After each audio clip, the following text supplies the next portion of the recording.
வணக்கம். இன்றைய தங்கம் தொலைக்காட்சி செய்திக்காக பக்தி செய்தியாளர் ஈஸ்வரன்.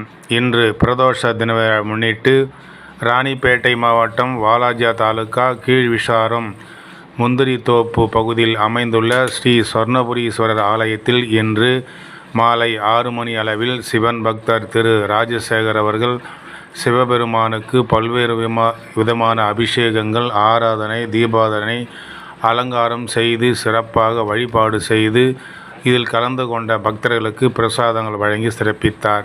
பக்தி செய்திக்காக கீழ்விசாரம் முந்திரித்தோப்பில் உள்ள ஸ்ரீ சொர்ணபுரீஸ்வரர் ஆலயத்திலிருந்து பக்தி செய்தியாளர் ஈஸ்வரன்.